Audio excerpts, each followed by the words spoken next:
Elvis Presley Enterprises merged with another company. And in that merging, he bought 85% of it. For 45 years, nobody has been allowed upstairs at Graceland. Not even family members can go up there alone. A special security team monitors it 24/7 with hidden cameras. They say it's to preserve Elvis's memory. But Lisa Marie Presley revealed something chilling before she died. She said there are things up there that would destroy his legacy forever. The bathroom where Elvis died isn't just sealed off. It's been completely reconstructed. What did they find in there that was so disturbing they had to hide it? And why won't they ever let the public see it? Elvis Presley came into the world on January 8, 1935, in a tiny house in Tupelo, Mississippi. But it wasn't a joyful day. Just before Elvis was born, his identical twin brother, Jesse Garon Presley, was stillborn. Elvis entered life 35 minutes later. His parents, Vernon and Gladys, were heartbroken and broke. They had to borrow $4.50 just to bury Jesse in a wooden box. Elvis's mother lost a lot of blood during the birth. Doctors said she nearly died. That moment marked Elvis forever. As he grew up, he felt a strange connection to his brother. He believed Jesse was always with him. Elvis would sometimes leave an empty chair at dinner. Until he was 12, he even talked to his brother during meals. Family members watched in silence as he set out an extra plate. Later, in his diaries, he wrote messages to Jesse. On his 18th birthday, he wrote, "Everything I do is for both of us. I'm just the lucky one who got to stay." This feeling of living for two never left him. The Presley family didn't just deal with loss, they lived in deep poverty. Their house didn't have electricity or running water until Elvis was 7. It was only 280 square feet. One winter, it got so cold that they burned their only chair just to stay warm. In 1938, Vernon went to jail for check fraud. Gladys and little Elvis had to move in with relatives. The family received just over $31 in government aid that year. Elvis often went to school without lunch or proper shoes. One teacher noticed and started bringing him extra sandwiches. In 1942, they were evicted during a storm. Neighbors watched as their belongings sat in the mud. These harsh years shaped Elvis. He never forgot what it felt like to have nothing. Later in life, he gave away millions, mostly to help poor children in Mississippi. Records show he donated over $7.5 million between 1957 and 1977, often in secret. From a very young age, Elvis found comfort in church. He went to the First Assembly of God Church in East Tupelo. Services there were intense. People would sing, dance, and even speak in tongues. Elvis was just 3 when he started attending. Sometimes he went 5 times a week. By the age of 6, he could copy gospel singers with amazing skill. A church musician named Ephraim Davis taught him his first guitar chords during a youth service in 1944. His singing and dancing style later shocked America. But people close to Elvis knew where it came from. It was the same movement he saw during those wild, spiritual church services. Records show he went to 17 revival meetings by age 10. One lasted 5 days straight. The church didn't just inspire him, it trained him. But nothing in Elvis's life shaped him more than his bond with his mother. Gladys watched over him constantly. She was afraid of losing him, just like she had lost Jesse. She didn't let him play outside alone until he was 12. She even came to his school at lunchtime to feed him. They spoke in a private language only they understood. It wasn't until his teenage years that the strange babble faded. Even after Elvis became famous, he called his mother constantly. Sometimes 5 times a day. They still used their secret language. When they were apart, they both got sick. Elvis with stomach pain, Gladys with migraines. They shared a bed until he was almost 13. After he became rich, Elvis bought her 37 Cadillacs. She never drove, a single one. When Gladys died, a note was found in her Bible. "Elvis is my world, my purpose. God gave him back to me when Jesse was taken." Elvis's path truly changed on his 10th birthday. He wanted a bicycle. He had saved $4.73 by collecting bottles. But Gladys refused. She was afraid he'd get hurt. Elvis threw a tantrum, the only one his father remembered. In a Tupelo hardware store, Elvis sulked until his eyes landed on a guitar. It cost $12.75. His parents put down $2 and paid the rest in tiny weekly payments. Elvis didn't love it at first. He hid it under the bed for weeks. But eventually, he started playing. His first song was Old Shep, practiced in secret in an outhouse. The guitar had already belonged to a mill worker who had lost his job. The tool that would change music forever came from hardship. In 1948, the Presleys moved to Memphis. They were running from poverty in Tupelo. Their new home was a 2-bedroom apartment in public housing. It cost just $35 a month. Even getting accepted was hard. They barely qualified. But living in Memphis exposed Elvis to something new. Beale Street was nearby, filled with blues and gospel music. Elvis soaked it in. He spent hours playing in the basement, pounding the guitar like a drum. Neighbors complained, but Elvis didn't stop. At Humes High School, he stood out. Most boys wore plain clothes and short hair. Elvis wore flashy pink and black. He styled his hair high with Vaseline and even used shoe polish to make it jet black. He bought shirts from Lansky Brothers, a shop that mostly sold to black musicians. Other kids bullied him. Some even tried to cut his hair. Elvis hid in the music room during lunch just to avoid them. But he stayed true to himself. Years later, he sent suits to his old bullies with a note that said, "Remember me?" At 18, Elvis walked into Memphis recording service. He had saved $4 from his job at Crown Electric. He told people he was making a gift for his mother, but her birthday was in April, not July. And Elvis didn't take the record home. He went to his friend Ed's house to listen. He played it over and over. He knew he had something. He just needed someone else to believe it. The recording session was rough. His hands shook. It took him 4 tries just to get through the first song. That $4 record would later sell for $300,000. Then came the night everything changed. On July 5, 1954, Elvis was in the studio again. This was his 3rd try with Sam Phillips. Nothing had worked so far. But late that night, Elvis started messing around with an old blues song, "That's All Right, Mama." He didn't plan it, he just felt it. Guitarist Scotty Moore thought Elvis was having a fit, but the sound was new. It was wild. Phillips came back into the room and yelled, "What the hell are you doing? But don't stop."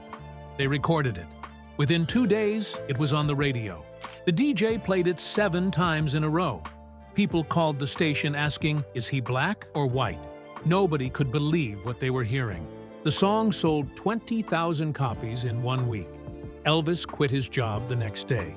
2 years later, Elvis appeared on The Ed Sullivan Show. But Ed wasn't even there. He had been in a car accident. Actor Charles Lawton hosted instead. At first, Sullivan didn't want Elvis on his show. He thought Elvis was too vulgar for families, but the pressure was too great. The cameras filmed Elvis from the waist up to avoid his dancing.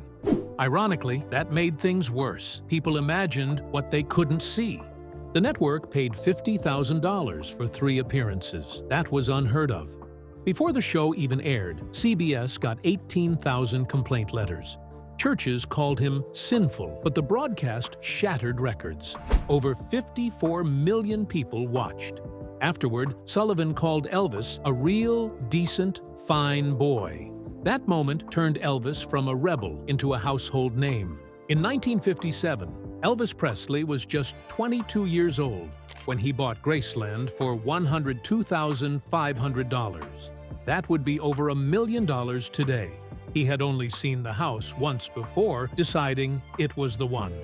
The news stunned people in Memphis. A boy from Tupelo, poor and unknown just a few years earlier, was now the owner of one of the most impressive homes in the city. At first, no bank wanted to give him a mortgage. They said rock and roll wasn't a real career. But one local banker took a chance. Within 2 days of getting the keys, Elvis started spending big. He poured another $64,000 into fixing up the house. That's more than $650,000 in today's money. He put up the famous musical gates for $2,840. He even turned the basement into a dark, flashy lounge with black leather and red walls. The previous owner's family was horrified, but Elvis loved it.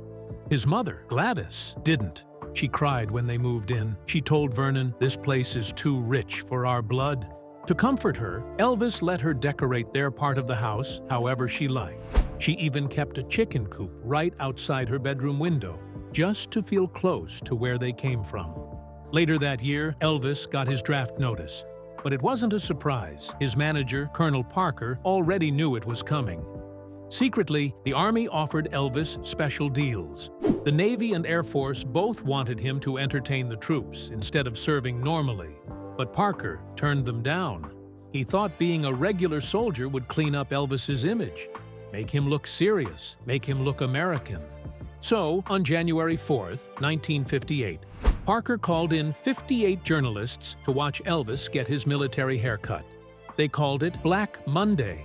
It led to 5,000 news articles in just one day. Behind the scenes, Elvis recorded 32 songs in only 14 days before leaving for the Army. That way, new music could still be released while he was gone. When Elvis cried after the haircut, Parker told him, "Cry all you want, boy." It's worth $2 million in publicity, and it worked. His record sales jumped 25%. He earned just $78 a month in the Army, but Parker made over $5 million in deals while he was gone. But all the fame and pressure had a price. On August 14, 1958, while Elvis was in Germany, his mother Gladys died. She was only 46. The cause was hepatitis, made worse by drinking and diet pills. Elvis had been getting phone calls about her poor health, but the Army didn't let him leave right away. It took him 36 hours to get back to Memphis. By then, she was in a coma. Elvis collapsed by her hospital bed, shouting, "Oh God, don't take her!" Her blood alcohol level was 0.14. She had clearly been drinking to cope. After she passed, Elvis locked himself in a hotel room for 6 days. He barely slept. He sat by her coffin day and night. At the funeral, he threw himself across her body and cried, "Everything I have is gone." Later, he told his girlfriend that he still talked to his mother's spirit every night. In September 1959, Elvis met someone who would become part of his life for years, 14-year-old Priscilla Beaulieu. Elvis was 24 at the time. The first thing he told his friend was, "She's young enough that I can train her any way I want." Within days, he was calling her house constantly, up to 7 times a day. He charmed her stepfather into letting her visit him alone. She'd stay until 2 a.m., even though she had school. Elvis gave her Dexedrine to keep her awake, saying it was just like vitamins. He didn't sleep with her, but he did take Polaroid pictures of their intimate moments. He told her how to dress, what makeup to wear, even what color to dye her hair. She wasn't allowed to date or go to school dances. When she wore pink lipstick once, he scolded her for hours. Elvis came back to America in March 1960. The first thing he did was upgrade Graceland. He spent over $500,000, nearly $5 million today. He had 12-foot walls built, a new gate with security codes, and a private upstairs suite with mirrored ceilings and a huge 8-foot bed. Even his own father wasn't allowed up there. He added a police radio room with 5 channels and a direct line to the Memphis police that cost $18,000 a year. He built a meditation room with no windows and walls lined with foil. It was soundproof, so he could be alone when he had breakdowns, sometimes staying in there for 30 or 40 hours. New visitors had to give up their cameras and sign non-disclosure agreements. Anyone who broke the rules had to pay $25,000. That was unheard of at the time. But Elvis's fame was no longer just about music. He was building a fortress. Back in Hollywood, things weren't going so well. After the Army, Elvis signed a film deal that locked him into making 3 movies every year. He ended up making 27 movies in just 8 years. He had no say in the scripts. Most movies were rushed, with filming done in under 3 weeks. On the set of Paradise Hawaiian Style, Elvis broke down. He told his co-star, "I'm trapped." Same movie, different location. In Kissin' Cousins, He played 2 characters just to save time and money. That movie wrapped in just 17 days. He memorized scripts in less than an hour because they were all the same. During Clambake, he got so upset, he walked off set and disappeared for a whole day. The music wasn't any better. He recorded the entire Harem Scarum soundtrack in one 4-hour session. Even though he was making $1 million per movie, Parker was taking half of that. Elvis later said it felt like a prison sentence. In 1963, things took another strange turn. Elvis brought 17-year-old Priscilla from Germany to Memphis. She was still underage. He told her parents it would be just a 2-week visit. It became permanent.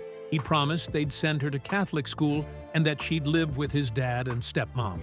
He even promised to marry her. Her father, a military officer, threatened legal action if he didn't. But none of it was real. Priscilla often slept at Graceland, and the staff would sneak her back to the other house before sunrise. Elvis told her what to wear, what to eat, how to do her hair. She wasn't allowed to go to school, work, or have friends. Meanwhile, Elvis was dating actresses like Anne Margaret. Priscilla had to stay silent, but by then, things were getting darker. Elvis was hooked on prescription pills. It started with energy boosters from Dr. George Nicopolis, better known as Dr. Nick. By 1967, Elvis had 19 prescriptions at once. He was taking amphetamines, tranquilizers, painkillers, all at the same time. During the filming of Speedway, he overdosed. MGM called it a medication reaction. But it was serious. Dr. Nick claimed he was trying to help, but records showed Elvis got over 10,000 pills in 1 year. He had morning pills to wake up, afternoon pills for pain, and nighttime pills to sleep. When one doctor tried to cut back, Elvis just found more doctors. He even kept a notebook tracking what pills did what, and which doctors would give them. It was like a manual for surviving his own addiction. Elvis Presley was 32 when he married Priscilla Beaulieu. The ceremony was secret, quick, and took place at 9:41 a.m. on May 1, 1967, in Las Vegas. The hotel owner wasn't told until hours before. Colonel Tom Parker planned the whole thing for publicity. Right after the 8-minute wedding, they held a press conference. Elvis had met Priscilla when she was just 14. The age difference followed them like a shadow. The night before the wedding, Elvis told a friend he wasn't sure he should go through with it. He thought being married might hurt his image, but he still showed up. He wore a black silk tux. Priscilla wore a white chiffon gown she bought herself. The wedding reception was small, only 100 guests, but cost $10,000, which would be over $87,000 today. Just a few hours later, Elvis left for work. There was no honeymoon. 9 months later, Lisa Marie Presley was born. February 1st, 1968, at 5:01 p.m. She weighed 6 pounds, 15 ounces. Elvis was terrified. One friend said he paced the hospital halls in a sweat, worrying, what if she looks like me instead of Priscilla? He feared that having a child might ruin his appeal to female fans. While Priscilla was pregnant, Elvis moved to another bedroom. He was disturbed by the physical changes. On the day Lisa was born, he needed sedatives. As a father, he was strange. He would wake the baby at midnight just to play with her near the fountains at Graceland. He made the staff change her nursery 17 times in 1 month. By age 3, she had 38 stuffed animals and a dozen mini cars. Elvis refused to say no to her. She's a Presley, he told the staff. Let her do what she wants. At the end of 1968, Elvis shocked everyone with a television special. It was supposed to be a Christmas show. Colonel Parker had promised sponsors a family-friendly program. But a young director named Steve Binder had another idea. He wanted Elvis in black leather, singing rock and roll. Parker exploded. He tried to shut it down. Binder ignored him and went straight to Elvis. He showed him videos of the Beatles and asked, "Do you want to be Dean Martin or Matter Again?" Just 19 days before filming, the whole project almost collapsed. Elvis hadn't performed live in years. On June 27, 1968, he had a panic attack before going on stage. He locked himself in his dressing room, crying. He said he couldn't remember a single lyric. His black leather suit was so tight, they had a doctor nearby in case he passed out. But when the special aired on December 3rd, it pulled in 42% of United States viewers. 42 million people. It changed everything. In July 1969, Elvis returned to live shows in Las Vegas. He opened at the International Hotel, but just 90 minutes before his first show, he was hyperventilating in his room. His routine was exact: 45 minutes of silence, then a group prayer with his team 8 minutes before going on. He carried a cross, a Star of David, and an Egyptian ankh in his pocket, just in case. His jumpsuits were altered to avoid wardrobe malfunctions, with backups hidden all around the stage. Hotel owner Kirk Kerkorian paid him $100,000 a week, about $775,000 today. He even had a private elevator built so Elvis could avoid the crowds. Elvis would sweat off 5 pounds per show and sometimes needed IV fluids after, but it worked. Casino profits jumped 47% during his run. By 1973, things got dark. Elvis was paranoid. He believed government agents were watching him. That fear went back to his army days in Germany. He started carrying guns everywhere. In 1976, 2 loaded pistols fell from his waistband while stepping off his private jet. No one stopped him. In one concert, a loaded Derringer slipped from his boot and skidded across the stage. He even built a secret room at Graceland. He called it the only safe place left. He would record long monologues there, talking about being followed and targeted. That same year, Priscilla had had enough. She was seeing her karate instructor, Mike Stone, a well-known trainer to stars like Bruce Lee and Chuck Norris. Elvis had always cheated, but this time it was different. Priscilla said he had lost interest in her after Lisa was born. Elvis once admitted, "I've never been able to make love to a woman who's had a child." When he found out about the affair, he snapped. He told his team, "Stone must die." He even thought about hiring a hitman. His team had to drug him to calm him down. The plan was dropped, but the marriage was done. They separated on February 24, 1972. Elvis filed for divorce on his birthday, January 8, 1973, to keep Priscilla's address off public records. At first, the deal seemed small: $100,000 lump sum, $1,000 monthly spousal support, $500 for Lisa. But her new lawyers pushed back. In the end, she got $725,000, 5% of Elvis's new publishing companies, half the Beverly Hills house, and ongoing support. When the divorce was final on October 9, 1973, they walked out of the courthouse holding hands. They agreed on shared parenting with no fixed schedule. Elvis could see Lisa whenever he wanted. By August 1975, his health was crumbling. He ended a Las Vegas show after just 3 nights. On August 21st, he checked into Baptist Memorial Hospital in Memphis. He got the entire top floor. Other patients were moved out. The official reason was fatigue, but his records said more: 26 headaches, 14 nights of no sleep, constant pain. His medications included heavy painkillers and sedatives. One nurse said it felt like the air near his room crackled with electricity. That January, he had been hospitalized for a twisted colon. Between 1973 and 1977, he was hospitalized 4 times for pneumonia, pleurisy, high blood pressure, and more. He was falling apart. Then came Ginger Alden. She was 20. Elvis was 41. They met in late 1976. By January 1977, he proposed with a huge diamond ring worth $70,000, about $350,000 today. He told her, "I've loved before, but I've never been in love." But his inner circle didn't trust her. One friend said she didn't give a rat's ass about him. Another said Elvis would never marry her.